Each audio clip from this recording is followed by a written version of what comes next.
Hey, my name is Carol Orchuro, and today I'm going to tell you about how I clowned myself at the mall. So this happened last year, the year that shall not be named.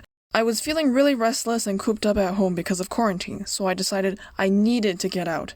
At the time, parts of Ontario, or at least the area where I live, had the malls reopened with social distancing measures, and you're able to go there, but with masks, of course. I told my mom I need to go to the mall, so she drove both of us there. We walked around and looked at a bunch of stuff like clothes, shoes, and books, and by we, I meant me, because my mom didn't really have anything she wanted to look at, she was just being dragged around. We were on the second floor above the food court and we came down on the escalator. That's when I saw this square booth that wasn't always there before. Also, don't people change the name of any company they talk about in their videos? So I'm going to say the organization was called Ill Children, and some people might know what I'm talking about. But anyway, as my mom and I reached the first floor, the plan was to walk straight ahead and continue our window shopping. But of course, the two people at the booth saw us and waved, saying, "Hey, you two," and beckoned us to come over. Normally, my reaction would be to avoid them and keep walking, because they most likely wanted money and will talk to you for a very, very long time. But I do feel bad for advertising people who are just ignored, even though they're probably used to it. I know I would hate it if I was ignored, and I didn't want them to feel awkward, so I ended up approaching them anyway. I swear, quarantine did something to my decision-making skills. As we were advancing towards the booth, I could feel my mom tugging lightly on me to not go towards them. But it was too late. When we arrived at the booth with the two workers, likely also teenagers, they asked what our names were and we told them. And then one of them says, "Don't worry, this is only going to take up 60 seconds of your time." That was a complete lie. Then they proceed to ask me, "Do you know what Ill Children is?" And to be fair, I should know what it is, but my brain wasn't really working, so I gave them the most basic answer, which was an organization that helps children in need. And it was good enough for them, because they proceeded to use that as a segue to talk about how it was a hospital based in Toronto.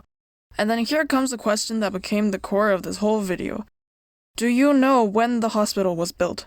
Obviously, I didn't know when the hospital was built because my brain didn't even register that it was a hospital until a few seconds ago. So I knew my answer was going to be wrong, but it needs to be at least safe enough so they don't think I'm dumb and uncultured. In the short time period that I had to think, I decided that 20 years would be a safe answer. So the answer I gave to when was the hospital built was 2000, like the year 2000, because 2020 minus 2000 is 20. Easy math. But when I said my answer, they just started laughing. No, it's old, but it's not that old. So in my mind, I went, okay, so I guess the hospital isn't 20 years old yet.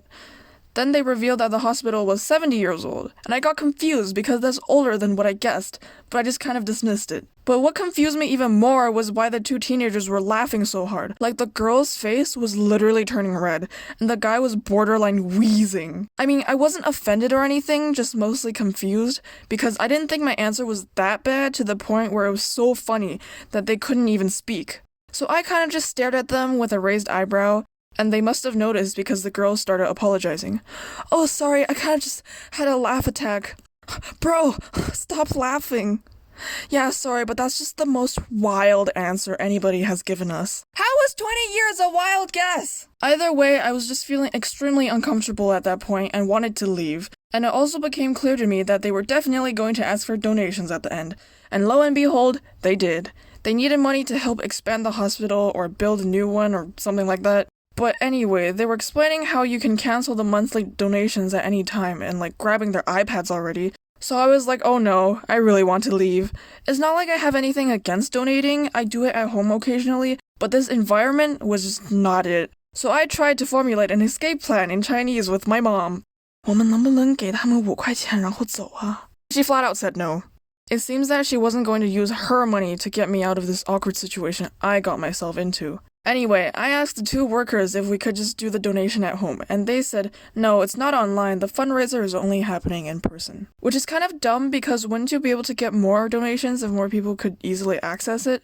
But anyway, I just wanted to leave. This was definitely more than 60 seconds of my time. So I told them, sorry, this isn't something I'm interested in, I don't have a job, so I can't donate. Oh yes, that's understandable, but is this something your mom might be interested in? To which my mom replies, oh, I also don't have a job. And I'm like, what? You can't just use the exact same excuse as me? You literally have a job. I'm the jobless one. Until I remembered that she asked for a 1-month-long break from her supervisor, so it's technically not wrong. But in the end, we finally managed to slip away from that uncomfortable setting. And of course, my mom starts immediately scolding me. Why are you so obedient? Are you going to go to whoever waves at you? Are you that lonely that whoever calls you, just go to them? And much more about how they're the same age as me, but able to do work that included public speaking. Thank you for reminding me of my incompetence, Mom.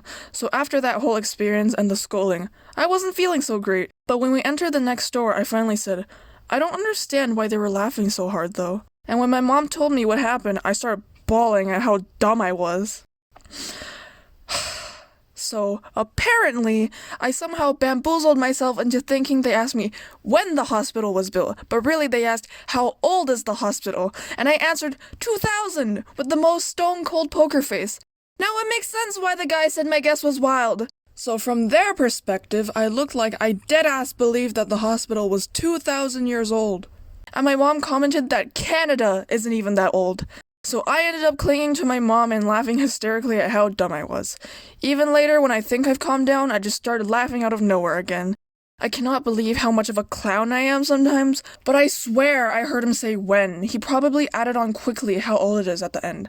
But I guess I didn't get the memo, because I apparently think the hospital is 2,000 years old. Good job, me. So anyway, thank you for watching my very first Storytime video. I hope my clownery was somewhat entertaining. Consider subscribing because I do plan on making more in the future. Bye! See you in the next one!